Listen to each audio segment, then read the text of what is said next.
Artsy Coffee Shop, which offers roasted on-site beans, live music, and baked goods. Relax in the beautiful outside patio. City Pages writes, voted top 10 coffee shops. Tucked into a quiet corner of St. Paul's Highland Park neighborhood, this coffee shop roasts beans on-site from the best coffee-growing countries in the world. Located at 1518 Randolph Avenue, St. Paul. The good stuff. Life is a journey, and the Doherty Family College will help you get where you want to go. Located downtown Minneapolis, this affordable 2-year college provides free textbooks, a laptop, meals, career coaches, one-on-one mentorship, and a Metro Transit pass, making DFC the perfect pathway to a bachelor's degree. Turn your dreams into reality. Connect with a counselor today at dfc.stthomas.edu. Minnesota has the only original wolf population in the continental United States, and 80% of Minnesotans believe the wolf should be protected. Howling for Wolves is asking Minnesotans to respect our true wildlife manager, the wolf. Their survival is critical to our ecosystems, our communities, and even our economy. As highly intelligent animals with strong social bonds, Minnesota wolves deserve to be protected and admired. Learn more at howlingforwolves.org. Let's live and let howl. Hey, Cudahy to all my friends and relatives in 4 directions. This is Robert Pilot of Native Roots Radio presents I'm Awake. I'm here to ask you for your support. Finding honest Native-centered news is not easy. But with your support, we're able to provide accurate information about Standing Rock, Line 3, treaty violations, and COVID-19 in our Native communities. Please visit Native Roots Radio Network on Patreon and donate if you can. That's Native Roots Radio Network on Patreon. Pinigigi, and thank you for your support. Hey, Ogimaa, I've been hearing a lot about this term, climate justice. What is that? Climate justice is recognizing that the negative impacts of climate change don't affect all people equally. It also means transitioning from a fossil fuel-based economy to a more sustainable future. MN350 is one of the groups that's pushing for this transition to protect our futures. You can even get involved too. That's great, especially since I'm concerned about pipeline projects like Line 3. How can I help MN350? Just find them on Facebook or visit mn350.org. With your AM 950 weather, I'm Patrick Lulia. Slight chance of rain showers overnight with a low of 61. Then clouds will give way to sunshine on Friday with a high of 77. Hazel's Northeast is now open Tuesdays through Sundays, offering the most creative comfort food you'll find. They're at 29th and Johnson in Minneapolis, just minutes from 35W. More at hazelsne2go.com. Portions of Native Roots Radio may be pre-recorded. It's a good day to be indigenous. Get up, stand up. They are going to become more brutal. Couldn't cut, hitting cut again. Because all the hippies were trying to be Indians anyway. They're going to become more repressive because it's a matter of dollars and their illusionary concepts of power. Hey, Victor. We must live in balance with the earth. And also with recent happenings at Wounded Knee. I am awake. Hey, Cudahy to all my friends and relatives in 4 directions. You're listening to Native Roots Radio presents I'm Awake, and I'm your host, Robert Pilot, and my other name is Wakunjahade, which means distant thunder. We talk about Native issues all over Turtle Island here, and as you know, Native issues are human issues, and human issues are Native issues. This portion of the show is brought to you by the Twin Cities American Indian COVID-19 Hotline, 651-304-9986. They're open Monday through Friday, 8 a.m. to 6 p.m. Again, that number is 651-304-9986. Well, we got Robert Lilligren on today from NACDI and to give us some updates and local and national updates. And Lewis has a guest on the 4th segment today. Do you want to just talk a little bit about that person real quick? Yeah, good to see everyone out there. Well, speak to everyone, I guess, is what we do on the radio, right, Robert? Jennifer Langreck, she's a citizen of the Rosebud Sioux Nation. She also teaches at Takoda Prep, which is part of the American Indian OIC in the indigenous or Native American corridor in Minneapolis. Wow, that's great. So, hey, why don't we do news here? And I know when Ogimaa isn't doing it, which she's doing it 99% of the time, Lewis steps in and does the news of what we're doing all over Turtle Island. And you won't hear anything close to this anywhere on any other station. So Without any further waste of space and talk and time, let's go to Ogimaa with the news. Welcome, Ogimaa.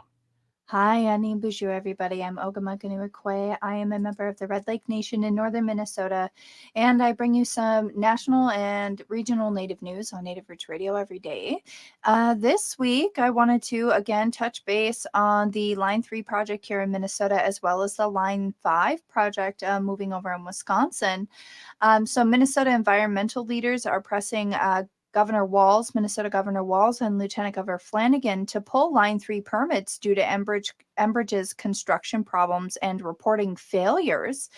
And scientists have provided an extensive list of Line 3's construction and oversight problems. The Science for the People Twin Cities developed a list of Line 3's environmental damage and shortcomings in hopes of generating more accountability. In the report, they sent it to the Minnesota State Senator John Marty. The report says that there's failures by the state and federal agencies to abide by treaty law, failures by state agencies to engage in meaningful tribal consultation, inspection, and reporting failures by Enbridge, and false statements made by state agencies and more. I mean, it's a huge statement. I can't even begin to cover all of it. But it's pretty scathing. The other fantastic thing that Science for the People Twin Cities did was they helped to collect and analyze water samples at the sites of the Line 3 frac outs. Volunteer pipeline monitors began collecting water samples out of concern that the state wasn't sampling. And frac outs had occurred during horizontal directional drilling at more than one site, where there was, I believe, 21 waters and wetlands that were damaged by Enbridge using horizontal directional drilling. The process requires drilling mud to lubricate and cool the drill, and all of this happens under pressure, so drilling mud can essentially get forced through to the surface. It's called a frac out. What they found was that there was drilling mud which had additional suspended sediment, which is damaging to aquatic life in the rivers. The drilling mud also contained about drilling mud collected at one site contained about 401 milligrams of sulfates. Sulfite in water is highly damaging to wild rice, and water samples downstream from the same drilling fluid spill had sulfate concentrations above the state standard for wild rice. And they found phosphorus, oil and grease, organic carbon, calcium and barium, and more in the samples collected downstream from the frac outs versus upstream. So drilling fluid is now at the subsurface at all spill sites, and recent photos and videos indicate that it's kind of getting worse. So that's definitely something that we wanted to touch base here on with the Line 3 project. The other thing that's interesting and kind of disappointing is that the Line 3 debate is going to get replayed again in Wisconsin and in Michigan with Enbridge's Line 5. Enbridge's Line 5 transports 22 million gallons of crude oil and natural gas from Superior, Wisconsin, through Michigan's Upper Peninsula, under the Straits of Mackinac, and then ending in the refineries in Ontario. Line 5 was built in 1953, and the governor of Michigan has actually told Enbridge that they need to get the pipeline out of the Straits of Mackinac, and they are refusing. Line 5 also crosses the Bad River Reservation in northern Wisconsin, and its easement expired in 2013. However, Enbridge has not shut down the pipeline. The Bad River Band has recently passed a resolution denying the easement renewal and told Enbridge to remove its pipeline, and Enbridge has refused to comply, and the issue is now in court. What's really frustrating about this is that Canada has evoked treaty law to try to support Enbridge's pipeline in the fight in Wisconsin and Michigan, stating that the United States made a treaty with Canada that they would not interfere on one another's oil production and transfers. So that's just super frustrating. In other national news, we want to congratulate Autumn Peltier, who's the Anishinaabe Nation's Water Chief Commissioner and the winner of the 2021 Revolution Her Community Vision Award. She won a prize package valued at about $5,000 to help amplify her cause and support for access. She's a water protector from Canada. And in sad news, it looks like the U.S. Fish and Wildlife Service has declared that there will be more than 20 species, including 11 species of bird, that will become extinct. One of those is the ivory-billed woodpecker has already gone extinct, and that's just what's happening in the U.S. So there's a lot of negative things happening with the environment that are affecting our relatives, our animal and plant relatives, as we know, because Wendy talks to us about that all the time. And then I just want to touch base too in California. Crystal Wapepa or Wapipa, I'm not sure how to say it. I'm sorry, Crystal, if you're able to tune in from California, has been running an indigenous-based catering business, Wapipa's Kitchen, and she has officially decided to turn it into a proper restaurant, which is really going to be exciting. And that's in the Oakland area of California. So Oakland is getting an indigenous restaurant. And that's just, I'm just so excited for that. Indigenous food all over the country, Robert. Everybody knows that indigenous tribes are all different. If you didn't know, now you know. And our food is all different. So that's going to be really exciting to have different indigenous restaurants throughout the nation. That's absolutely right. I haven't tried any of them locally. I know Robert's been kind of a foodie, kind of trying all these indigenous businesses, but it's so heartening and so good to hear so many of our relatives get involved in the food business, guys. Yeah, definitely. Definitely. And the back to what you're saying earlier, Ogimaa, too, about the endangered species. Like you said, Wendy talks about that all the time, and it's just, it's heart-wrenching. As being a person, a child of the 60s and a teenager of the 70s, we've been talking about this for so long, and it's still happening. When are we going to get this straight? I don't want to be Debbie Downer, but when are we going to get this straight? Hopefully soon. I really just I just can't handle it sometimes, and today's kind of one of those days, But thank you so much for the news, Ogimaa, and really excited for the rest of the show here. I think we've been hitting it out of the park for the last, since Lewis joined us. We've been, there we go. Not a golf. He's got a golf swing, but I meant baseball, because baseball has been very, very good to me. Hey, you're listening to Native Roots Radio presents I'm Awake, and up next, Robert Lilligren. Stay with us. We'll be right back after this short break.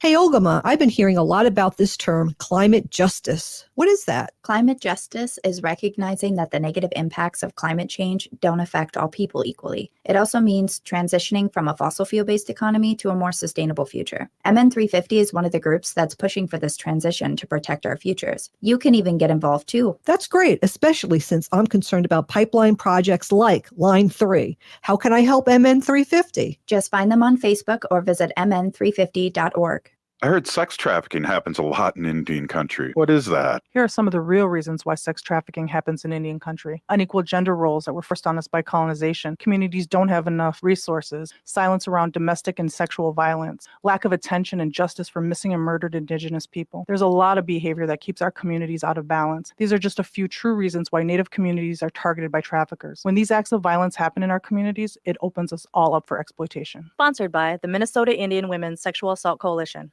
J&S Bean Factory is a Native-owned, community-supported, cozy, artsy coffee shop which offers roasted on-site beans, live music, and baked goods. Relax in the beautiful outside patio. City Pages writes, voted top 10 coffee shops. Tucked into a quiet corner of St. Paul's Highland Park neighborhood, this coffee shop roasts beans on-site from the best coffee-growing countries in the world. Located at 1518 Randolph Avenue, St. Paul. The good stuff. Minnesota has the only original wolf population in the continental United States, and 80% of Minnesotans believe the wolf should be protected. Howling for Wolves is asking Minnesotans to respect our true wildlife manager, the wolf. Their survival is critical to our ecosystems, our communities, and even our economy. As highly intelligent animals with strong social bonds, Minnesota wolves deserve to be protected and admired. Learn more at howlingforwolves.org. Let's live and let howl.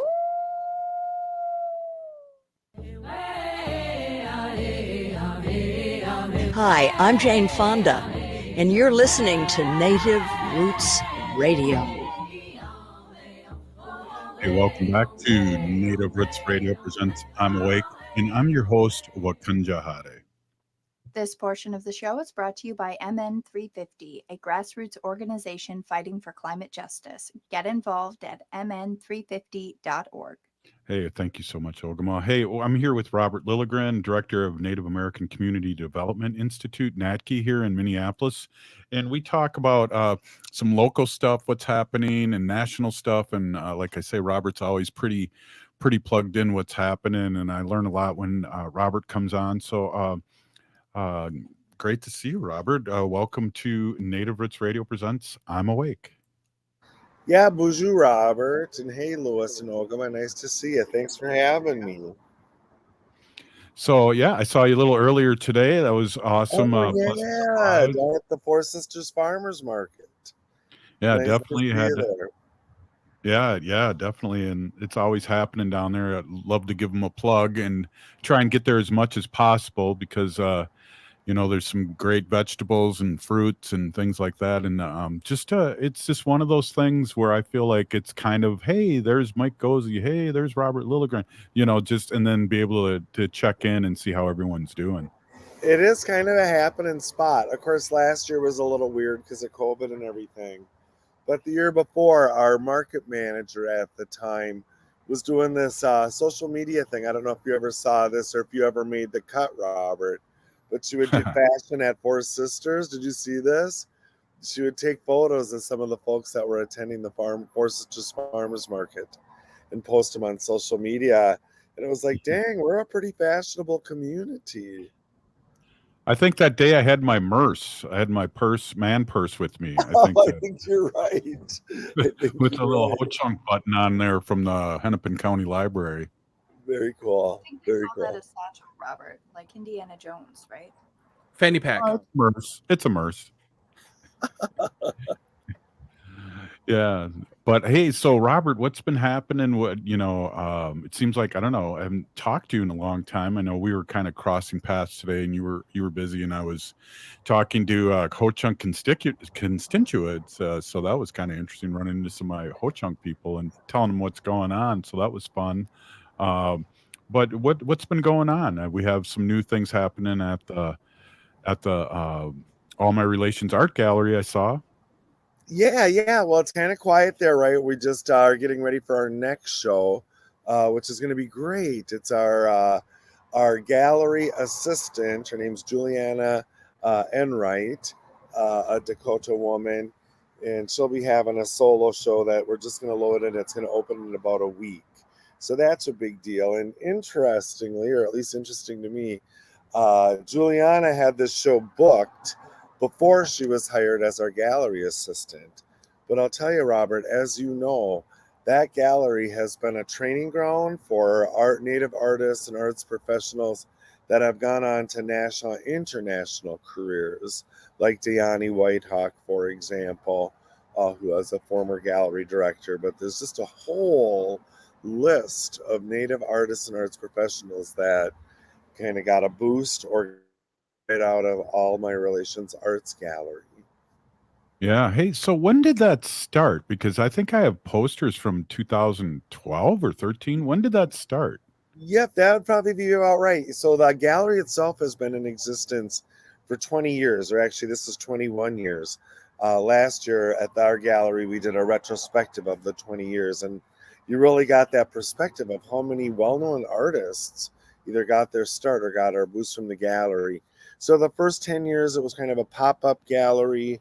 It lived on the American and Indian Cultural Corridor on Franklin in the Ancient Traders market where Maria's Rest Cafe is and others. It was there for a few years. And then about 11 years ago, our organization, NACDI, Native American Community Development Institute, took over ownership of the gallery. And we had just purchased our building, and so we were able to build out the gallery. And you've been there, Bob. I think all of y'all have been there. And it's just a tiny little gallery, but it has really grown in its sort of influence and its profile. It is really a leading contemporary Native arts gallery here in Minneapolis and in the Midwest, really. Yeah, it really is. And I think I was at that celebration too. And I can't remember where it was, but I think I was there too. And it was like all the old directors were there, and it was like, Yep. it was really history right there. And yeah. It was. And folks may know, local folks, Shirley Stone. Shirley Stone was one of the leading personalities that got the gallery established and then kept it going, right? Sustained it. So we owe a lot to those elders that did that work. Yeah. So what do you got cooking now? What are you working on? And maybe the second segment we talk a little national stuff. Yeah, cool. Well, I mean, to kind of continue with the gallery thing. So our current gallery director is Angela Two Stars, another Dakota woman, an artist who has become one of the premier public artists in our city and in our region. And something huge that's going on this week. Friday night, there's a little reception, and then Saturday, her piece at the Walker Art Center Minneapolis Sculpture Garden opens. And she has done a piece based on water and on Dakota language. And it's really a cool piece. It's super significant.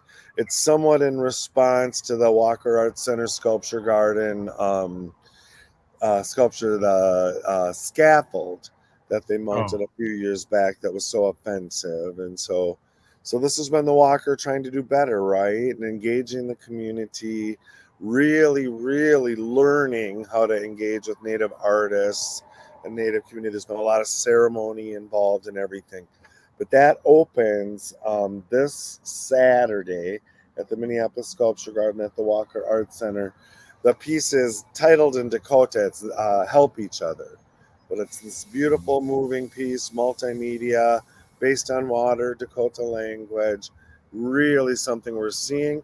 And Angela Two Stars, right from our community here and right out of our gallery, is going to become internationally famous once this opens. We have New York Times and European media all very interested in this because they were all aware of the hideous scaffold sculpture when that went up. Yeah. Maybe you can mention to our fans in Chicago and Madison a little background on that, if you don't mind. Yeah, not at all. So we have Minneapolis Sculpture Garden. It's next to the Walker Art Center here, one of our premier non-Native art institutions, famous white art institutions. And the Sculpture Garden is really a premier destination here in Minneapolis. And a few years back, they commissioned a European artist to do a piece that they called Scaffold that was based on a number of sort of high-profile executions in scaffold. But really what it undeniably resembled and was based on was a scaffold that was used to hang 38 Dakota prisoners of war after the 1862 war. And as soon as this was built, the local Native community recognized what it was. People were just really triggered, really traumatized, but there was a huge uproar. Every sector of the local Native community objected. And one of the things, Robert, I'll tell you that was really kind of historic is that whether it was the radical activists who wanted to burn it down or the artist activists or the community activists or people that are more sort of boardroom people like myself, we all had one common message, which was bring it down. Bring it down. It was so offensive. And it took the Walker Art Center 3 days to decide to bring it down. It took a little longer to get it down, but it just was really evidence of how strong an impact we can have when we all speak with one voice. Bring it down. And that for people that are outstate, that's where that famous spoon and the cherry is. It's kind of iconic to art in the Twin Cities. So it's a big deal, and there's people that go there every day. Hundreds and hundreds of people just visit that place. So that was more than disturbing. Very disturbing. I mean, but yeah, that's a little background on that for people that aren't from the cities. But you know, I don't know. I love going on Franklin Avenue, and I know that's your jam. And I run into you almost every time I stop by there. Maybe you can explain here in a minute, and then we'll get to the next segment. Just a little bit of the history. I know American Indian Movement had an office on there, Oh, yeah. For years. And then also it was so many bars and Indians thrown in trunks of police cars. There's some history to that that's not a positive history, but it sure is now. Yeah, and so there's the bad stuff, right? Like the cops throwing Native guys in the trunks of the car to transport them and stuff. And there's the history of the bars on Franklin Avenue and everything, which isn't always that great, but it really created a center for the community, right? And that East Franklin Avenue, for folks who aren't from Minneapolis, is really sort of the main drag of the Native community here. And it's really unique for American cities to have such a recognizable geography. Everyone in Minneapolis knows East Franklin Avenue is the American Indian Cultural Corridor. That's the center for the American Indian community. And so it's great. It's a huge asset here. I mean, there's some history that's negative, some history that's positive, but it is our place, right? And the community here really embraces that, really defends that, really owns East Franklin Avenue and the American Indian Cultural Corridor as ours, our land. Yep, definitely. I mean, that's so well put, and I know you could do that. We're going to take a quick break and here with Robert Lilligren, and maybe you can pop that up, Ogimaa. I got 20 seconds here before we go on, and you can, if you have that overlay. Yeah, there's the scaffolding. Yeah, there it is. It just gives me the chills even now to see it. I know. It makes me sick to my stomach. But we'll be for right. those who know what the scaffold looks like from 1862, that's exactly what it looked like. Hey, Wendy, what are we doing for dinner after the show? How about we go to J. Selby's on 169 Victoria Street in St. Paul? They have a delicious plant-based menu that's compassionate and environmentally sustainable. I'm getting their spot-on vegan Big Mac, the dirty secret. You can pick up and they deliver within a 5-mile radius, or you can call them at 651-222-3263 or visit jselbys.com. Well, you sold me, Wen. Let's go order at J. Selby's tonight. I'm hungry. Seward Co-op is now offering convenient self-serve and prepackaged hot options and salad bars at both the Franklin and Friendship stores. Breakfast items available daily until 11 a.m. and brunch served all day every Sunday. Their weekly lunch and dinner menus highlight cuisines from around the world. They offer vegan, vegetarian, and gluten-free options daily. 95% of the ingredients used are organic from small-scale, local community food producers whenever possible. More at seward.coop. Hi, everybody. I'm Santita Jackson, and I want you and all your friends to join my new show, The Santita Jackson Show, Monday through Friday, 6 to 8 a.m. Central on the Progressive Voice of Minnesota. When we heal from our traumas, when we face our fears, let go of our addictions, when we relearn our values, when we live our teachings, respecting our elders, cherishing and honoring our children, when we honor and take care of our spirit, there will be no room left for sexual violence. Sponsored by the Minnesota Indian Women's Sexual Assault Coalition. Hi, my name is Frank Brown, owner of Minuteman Press Uptown, and I'd like to tell you why you should choose us for all your printing needs. While it's true Minuteman Press Uptown provides the highest quality printing services and graphic design, there's another important reason why you should choose us. We share your values. We believe our employees are a vital part of our success.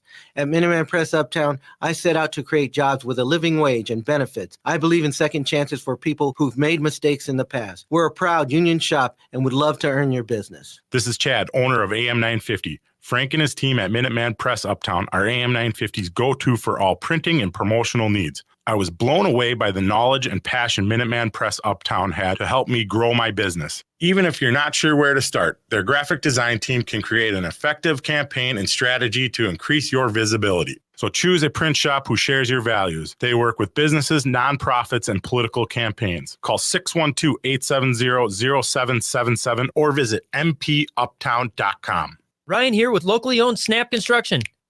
Hey. Too much snapping. I have an important message. Roofing, siding, insulation, and window material rates have come down considerably. Production is up. Best of all, there's still time to lock in one of the many great city, state, and federal home fix-up loans with rates as low as 0%. Some cities are even offering no repayment until you sell or refi. We don't expect these programs to last much longer. Snap to it and set up your no-obligation inspection quote for your roofing, siding, windows, or insulation job today. Your Snap Construction remodel expert can lay out all the options for your roofing, siding, window, insulation project, along with all rebates, incentives, and federal, state, and city financing programs that you qualify for. Call Snap Construction today, home of the lifetime craftsmanship warranty. For over the last decade, we are arguably the most well-reviewed roofing, siding, window, insulation contractor in the Twin Cities. Don't take our word for it.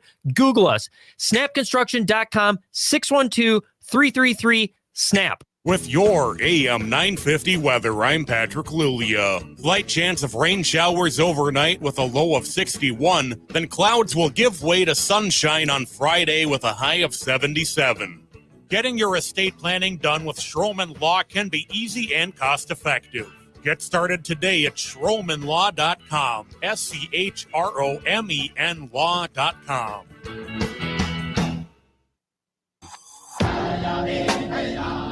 Hi, this is Representative Sharice Davids from Kansas. I'm Ho Chunk, and you're listening to Native Roots Radio.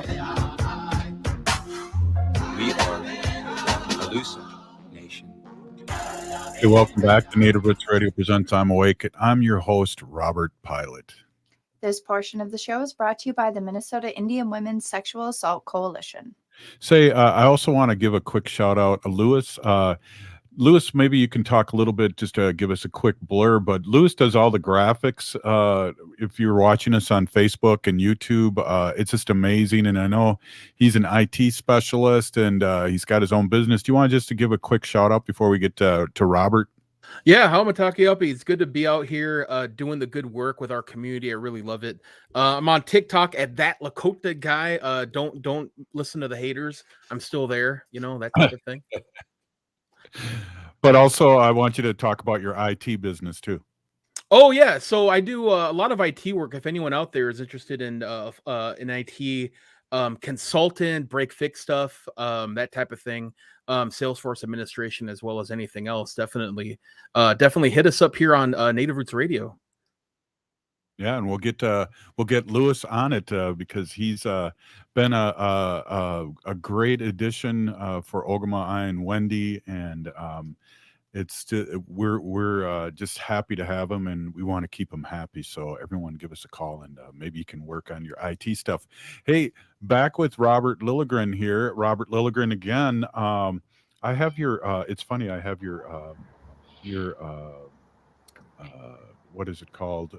Your whole information here from Wikipedia, but you're a director of Native American Community Development Institute, NACDI, and welcome back. And I just love having you on here, and we kind of just rap and talk about things, and we're roughly the same age, and it's kind of fun to reminisce in a good way, but also talk about the future and all the people that we see that are coming around that are real true warriors, and that we've been waiting for a while, and the young people, and they're really coming up. But I really just like to, what would you like to talk about? I mean, yeah, thanks, Robert. I mean, a lot of what's going on right now is we're all getting ready for Indigenous Peoples Day next week, right? And so that's Monday. Folks might know that Minneapolis was the first city in the state to declare Indigenous Peoples Day back in 2014.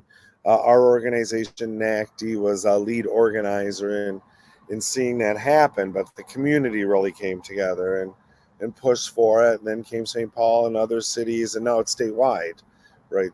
Governor Dayton in 2016 declared Indigenous people statewide.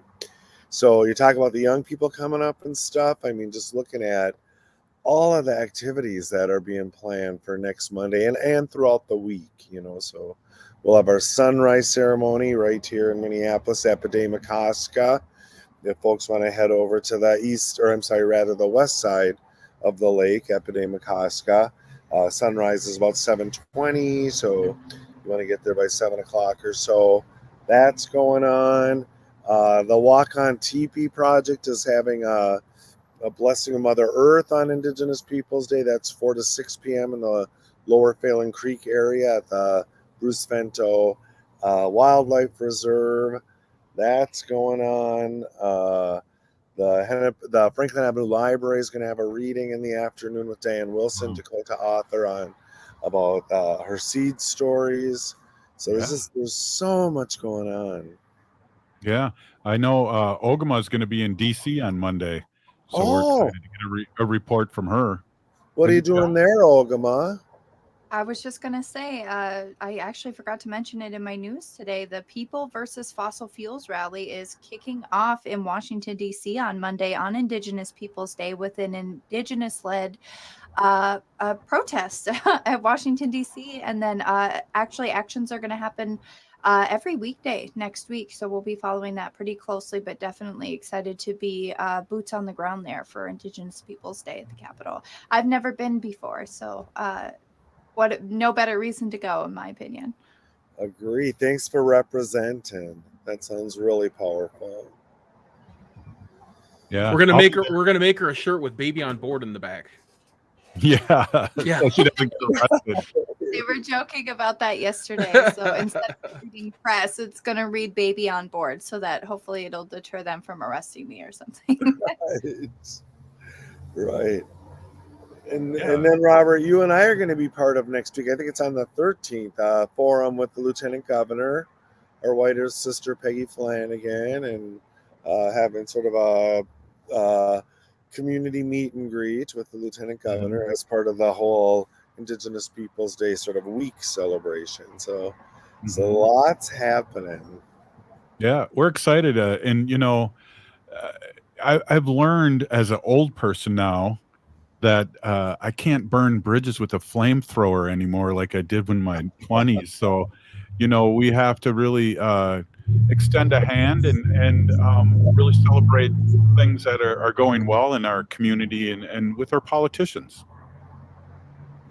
Yeah, agree. And, we may not always agree with the people that are in elected office, but we still need to make sure that we're supporting them and that they know we have their backs, right? And Right. It's funny to hear you talk about being a flamethrower. And I remember back in the day, during my activist days, I could be quite the flamethrower, rock thrower, and whatever. And then I ended up getting elected, right? I served on the Minneapolis City Council for 12 years.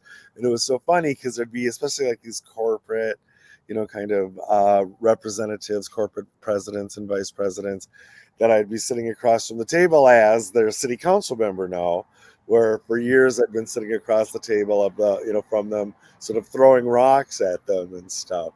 And so they would sit there and, I'm trying to define our new relationship and, our evolving roles. And they would sit there literally like they thought I was going to jump across the table and like bite them in the necks or something. I mean, they would, every time I'd open my mouth, they'd kind of flinch backward.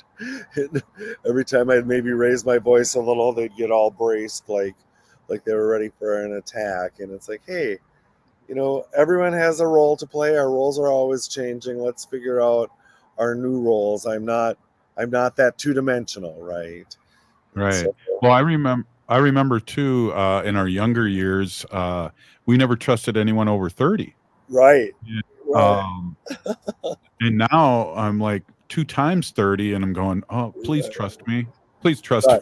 Right. Lewis and Ogimaa are too young to remember that, but back in the 60s, they used to say that, never trust anyone over 30.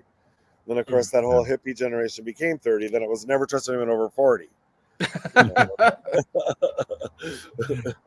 Well, the new 60 is, or the new 50 is 60 or whatever. So don't trust any over that looks 50, but that's 60, because they did a deal with the devil. Go ahead, Ogimaa. I just don't trust anybody in Congress. That's pretty much where any of the 60 to 70-year-old white males in Congress is who I don't trust. But as far as Indigenous people go, I try to respect my elders, with the exception of Bernie. Ogimaa, I do trust the 60 and 70-year-olds. It's the 70 and 80-year-olds I don't trust. Yeah, maybe that's it. Yeah, there we go. I'm a Gen Xer. We get along with everybody. So. Oh, yeah, right.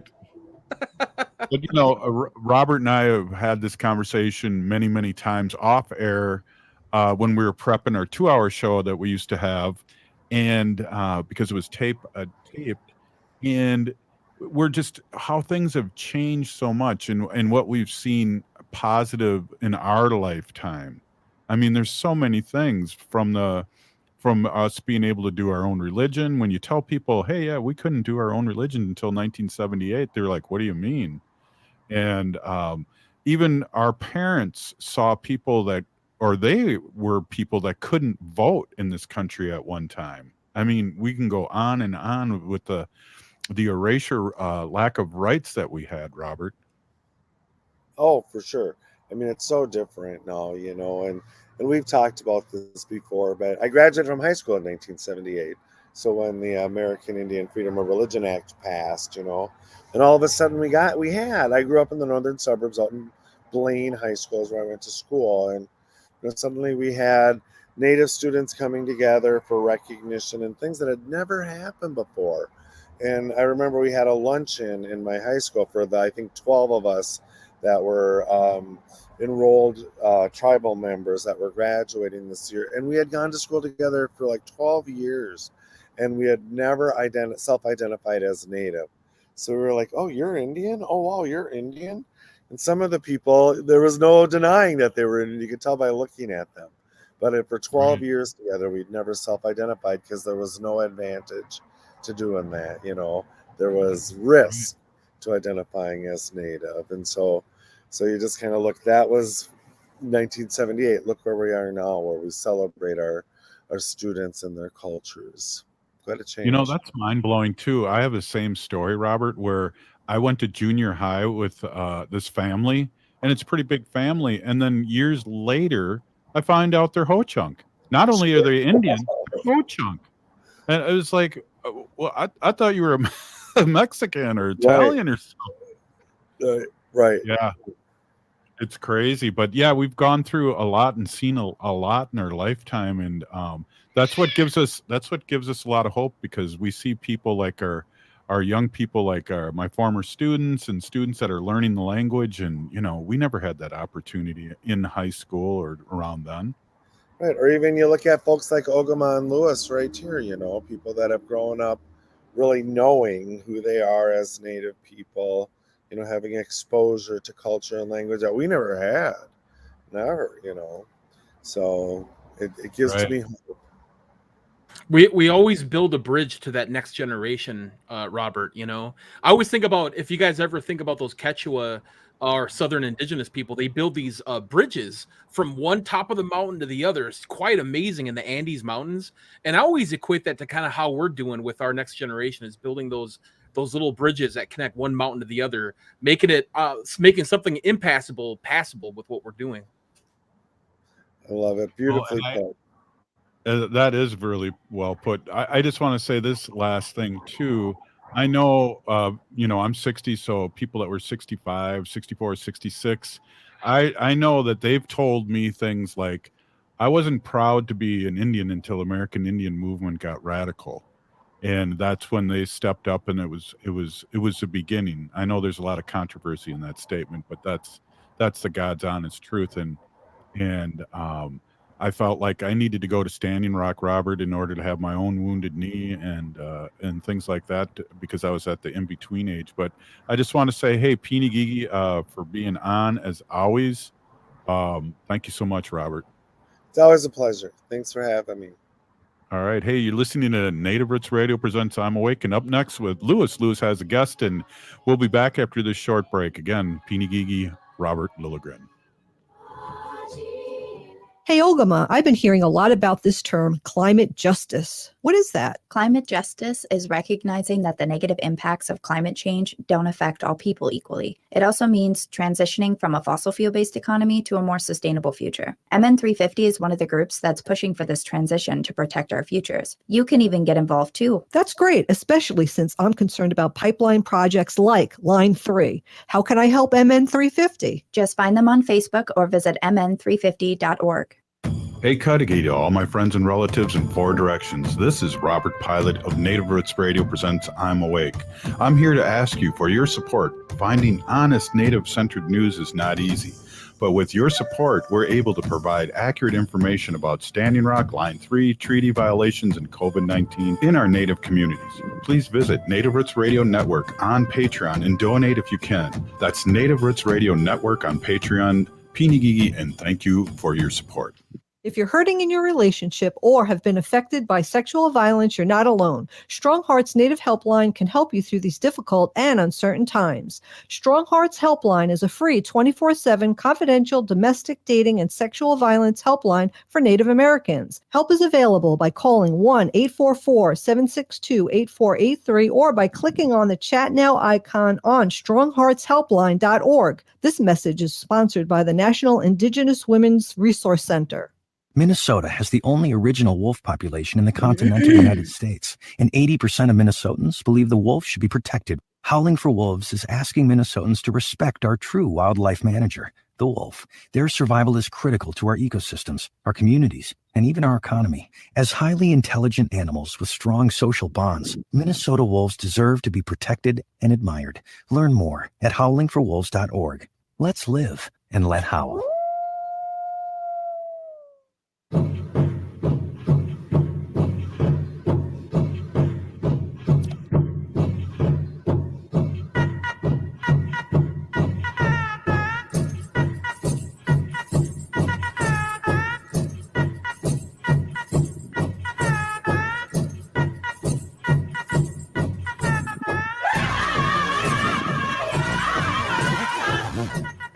Hey, welcome back to Native Roots Radio Presents I'm Awake, and I'm your host, Robert Pilot.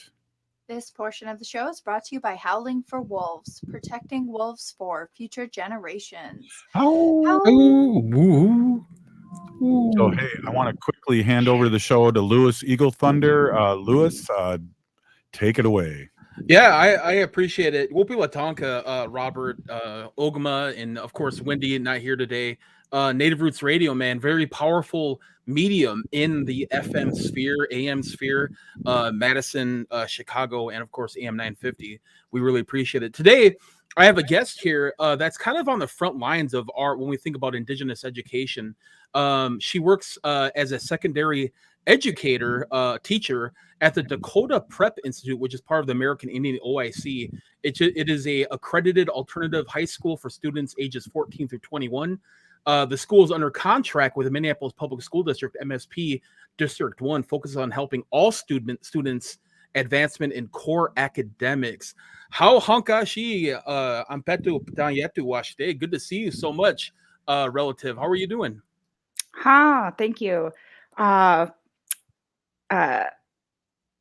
Jen Machiapi, I suppose I should just hop into my introduction. Jen Machiapi na si changula kota hemacha. I said my name is Jen, and I am Sichangu Lakota. I am a teacher at Takoda Prep, like you said. It was a perfect segue into our topics, talking about Native youth and about AIM, actually. Our school was actually started by AIM. It's okay, bud. Sorry, my son. You're okay, bud. He likes AIM. I'm sorry, what? He sounds like he likes American Indian movement. He ran over right when I started talking. So yeah, we were started by AIM and OIC. So OIC actually stands for Opportunities and Industrialization Center. And so a lot of what the AIOIC does is provide education and additional opportunities for training. Like currently we have IT training and like warehouse training, but we also have our high school, and the high school is what is connected to the Minneapolis Public School District. We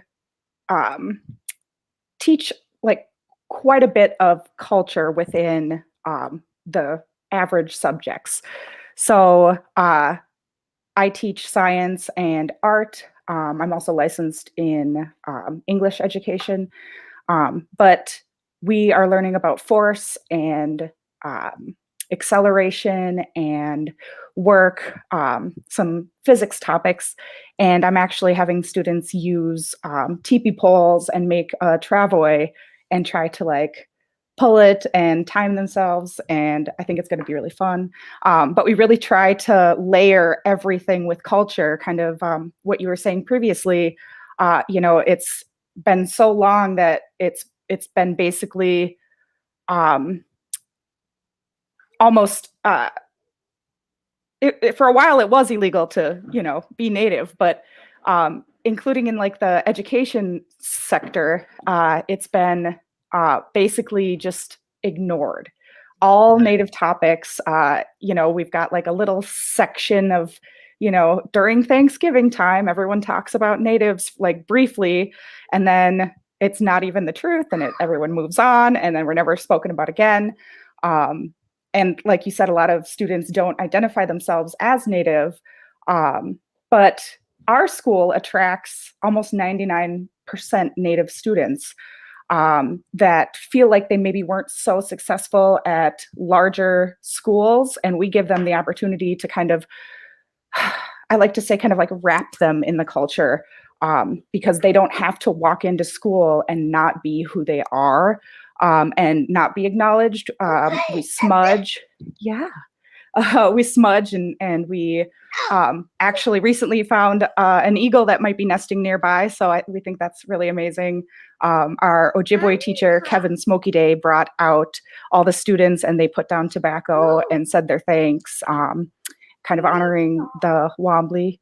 So that's great. When I think about, my journey in education, Jennifer, it's crazy because I was one of the first ones to go through American Indian education. What does it call it? The Middle Magnet School, which was the old Harding building in East St. Paul, and that was the first time to have like indigenous American Indian immersion in in our education. So that was really interesting. But I hear what you say about alternative schools, because traditional high school really didn't work for me, and I found the Pease Academy, which still exists today, but that immersion is so important when it comes to cultural connection, because statistically we have the lowest graduation rate among anyone in our communities, very low. And we think about secondary education and statistics about being successful or being self-sufficient, those statistics even go down.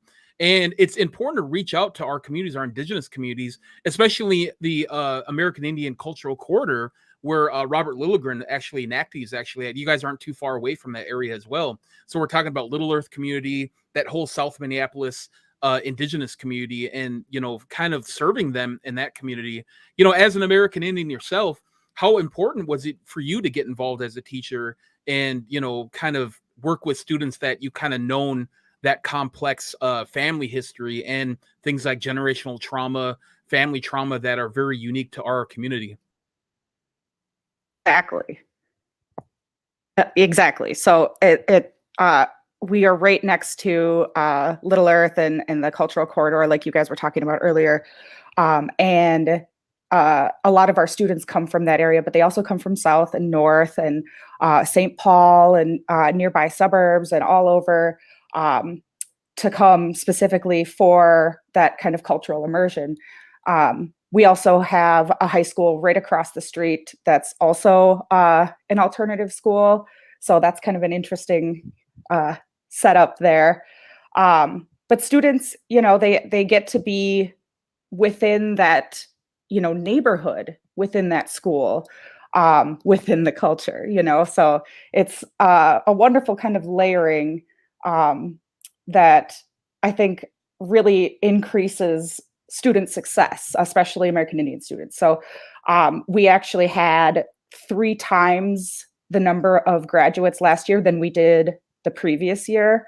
They worked so hard during the pandemic just to finally graduate or graduate on time, things that they can really be proud of. So I just wanted to, shout out to them. We got a couple minutes left, but I just wanted to, emphasize that, from the beginning of the Takoda Prep to where it is today, can you talk about the success that you're having, not only with the students, but graduation rates? Last year, you were actually on the news, if I'm not mistaken, giving out eagle feathers at graduation. And we talk about, bringing up our people from the ground up and working with our people to get to that graduation rate. You're on there and you're actually doing it. So maybe you could talk a little bit about the success of your graduation rate with Takoda. Yeah, so actually, when I was first hired there, this was, I think, I want to say 3 years ago. I basically was hired at a time when I think it was 11 of the Native students from Minneapolis graduated from Takoda Prep, and there was only like 15 Native students total that graduated that year, something like that. I might be getting those numbers wrong. So, but it was an incredible amount of the Native students who graduated came from our school. Because we've got a lot of those classes and services next door in the AIOIC part of the building, a lot of students are able to utilize those after graduation for additional trainings if they want. We also have like adult education and GED class. Thank you so much. We'll be back tomorrow. Hi, this is Kirk Duckwall with Bricks Real Estate and the Twin Cities Real Estate.